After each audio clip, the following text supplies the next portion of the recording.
I found out my ex-husband was still texting my sister after our divorce and told her everything.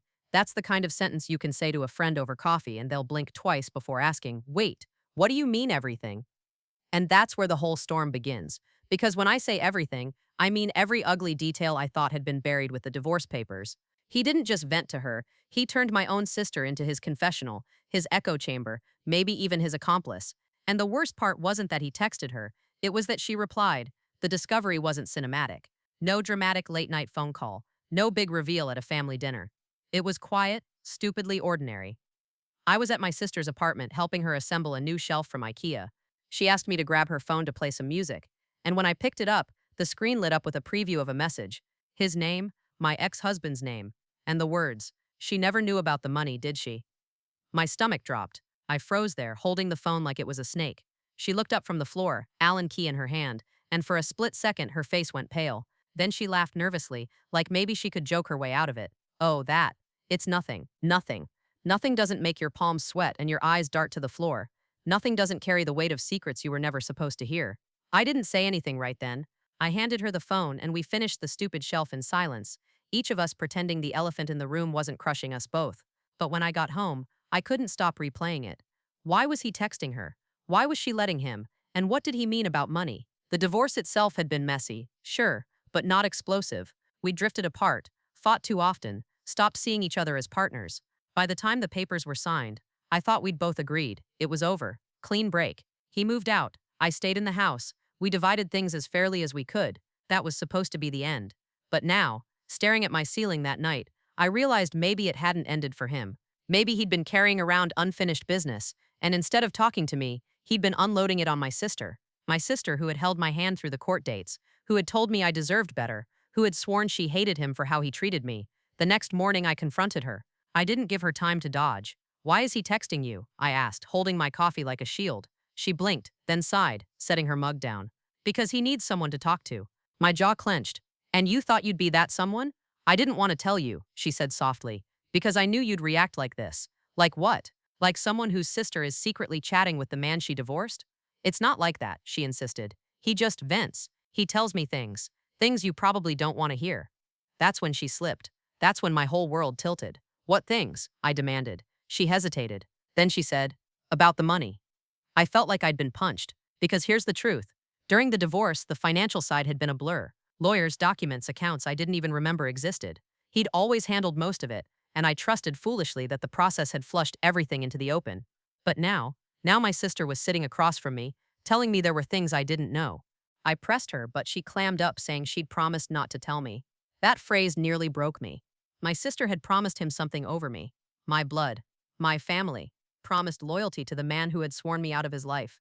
That day marked the beginning of the unraveling. I couldn't focus at work. I couldn't sleep. I started digging, pulling out old bank statements, old receipts, even calling my lawyer to ask if there had been any red flags we missed. The more I dug, the more gaps I found. Transfers I didn't remember approving. Accounts that had been drained quicker than I realized. And through it all, I kept seeing his words on her phone. "She never knew about the money, did she?" When I finally confronted him, it wasn't planned. I ran into him at the grocery store of all places. He was standing in the produce aisle, picking out avocados like he hadn't detonated a bomb in my life. I marched right up, my heart hammering, and said, "Why are you texting my sister?" He looked startled for a second, then smirked. "Guess she talks, huh?" "No," I snapped. "I saw it. I saw your message. What money were you talking about?" His smirk faltered, and that's when I knew I wasn't paranoid. But instead of answering, he leaned in close, lowering his voice so no one else could hear. "If you really want to know, ask her. She knows everything now." Everything. That word again, sharp as a knife.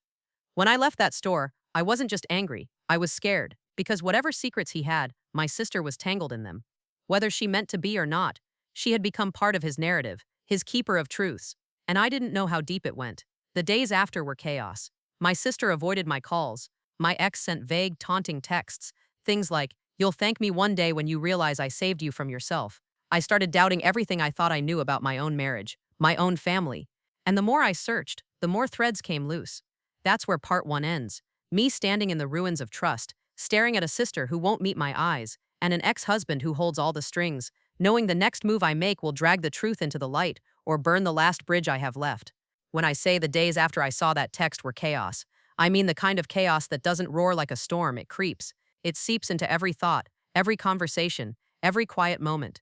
It was there when I brushed my teeth in the morning, when I tried to eat dinner, when I lay awake staring at the ceiling. It was in the silence between me and my sister, in the smug grin on my ex's face when he said, "Ask her. She knows everything now."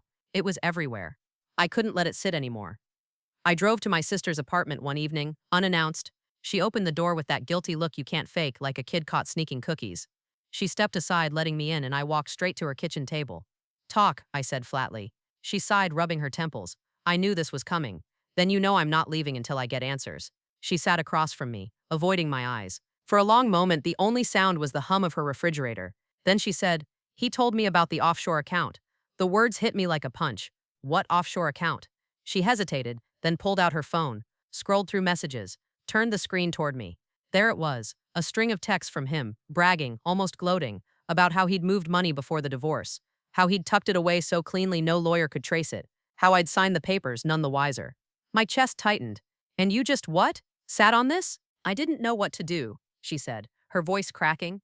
"He said if I told you, he'd deny everything, that you'd just accuse me of betraying you." "You did betray me," I snapped. "You let him use you. You let him keep lying to me, after everything." Tears welled in her eyes, but I couldn't stop. The anger had been building for weeks, months, maybe even years.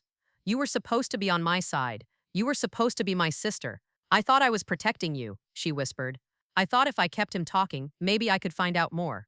Maybe I could protect me." I cut her off. "By hiding the truth from me? By letting him laugh at me behind my back?" She didn't answer. She just looked down, ashamed. And for the first time in my life, I didn't see my sister. I saw someone who had chosen him over me. I left without another word. Driving home, my mind raced. Offshore accounts, hidden money, all the years he'd been the one managing our finances, telling me not to worry about the details. I felt sick. How much had he hidden? How much had he stolen while I was busy trusting him? That night, I pulled out every box of old papers I had, bank statements, tax returns, anything I could find. I stayed up until sunrise, sifting through numbers, circling inconsistencies, building a timeline. The more I found, the clearer it became. He hadn't just hidden a little. He'd siphoned off thousands, maybe tens of thousands. And the divorce settlement? A joke compared to what he'd tucked away. The next step was obvious. I called my lawyer. When I explained, he sighed heavily. "If there's evidence of hidden assets, we can reopen the case. But it'll be messy, expensive, and you'll need proof. Texts from your sister won't hold up unless she's willing to testify." I knew then that the battle ahead wasn't just against my ex, it was against my sister too. Days blurred together as I tried to gather evidence. Screenshots, bank records, anything that painted the picture. Meanwhile, the silence between me and my sister grew into a chasm. She didn't call, she didn't text, and I didn't either. I couldn't trust her anymore. Then one night, out of the blue, my ex texted me, "Heard you've been snooping. Careful, some truths aren't worth finding." I stared at the screen, my hands shaking. He wanted me scared. He wanted me to back off, but all it did was pour gasoline on the fire already burning in me. The breaking point came at my parents' house. We'd all been invited for dinner. Me, my sister, the whole family. I almost didn't go, but some part of me wanted the confrontation. I wanted the truth to stop festering in the shadows. Halfway through the meal, my sister excused herself to take a call. I knew who it was before she even walked back in. The way her face flushed, the way she avoided my eyes. My ex, that was it. I slammed my fork down. "Are you still talking to him?" The room went dead silent. My mom blinked, confused. My dad frowned. My sister froze. "Well?" I pressed. She stammered, "It's not what you think." "No," I said coldly. "It's exactly what I think. He's still pulling your strings, and you're still letting him." My parents looked between us, alarmed. "What's going on?" my mom asked. So I told them. Everything. The texts, the money, the offshore account, the way she'd hidden it from me, the way he'd gloated to her while I lived in ignorance. By the time I finished, my mom was in tears and my dad looked like he wanted to punch a hole in the wall. My sister sat there, trembling, her hands clasped like she was praying for the ground to swallow her whole. "Why?" my mom whispered. "Why would you do this to your own brother?" My sister finally broke. "Because he made me feel important," she cried. "Because he listened when no one else did. Because after the divorce, he said I was the only one who understood him. And I believed him. I didn't mean to hurt you. I didn't know how to stop." Her words sliced through me. Because beneath the anger, I saw it, her vulnerability, her loneliness. He hadn't just manipulated me during our marriage. He'd found a new target in her after. He'd twisted her need for validation into loyalty. But knowing that didn't erase the betrayal. I stood up, my chair scraping against the floor. "You both made your choices. He chose to steal from me. You chose to protect him. So don't expect me to protect either of you anymore. And I walked out. That night, my phone buzzed nonstop. Calls from my mom, texts from my dad, even a long rambling message from my sister begging me to understand. I didn't answer any of them. Instead, I forwarded everything to my lawyer. The months that followed were war, court filings, depositions, endless nights spent piecing together the puzzle of hidden assets. My ex fought dirty, of course, denying, stalling, accusing me of paranoia. But slowly, piece by piece, the truth emerged. Accounts traced, transfers revealed. Enough evidence to prove what I already knew. He had lied, cheated, and stolen. And my sister, she stayed silent. She never testified. She never turned on him fully, but she also never defended him again. She disappeared into her own shame, leaving me to fight alone. When the judge finally ruled in my favor, awarding me a settlement that clawed back some of what he'd hidden, it didn't feel like victory. It felt like ashes, because money doesn't buy back trust. Money doesn't rebuild the bond between siblings. Months later, my sister showed up at my door. She looked smaller somehow, like the weight of it all had hollowed her out. She handed me a letter, pages of apologies, explanations, admissions of how badly she'd been manipulated. I read it. I believed parts of it. But forgiveness? That's not a letter you can hand someone. That's a bridge you rebuild one plank at a time. Even now, I don't know if we'll ever fully rebuild ours. But here's what I do know. The truth always finds its way out. Secrets rot in the dark, but they can't stay hidden forever.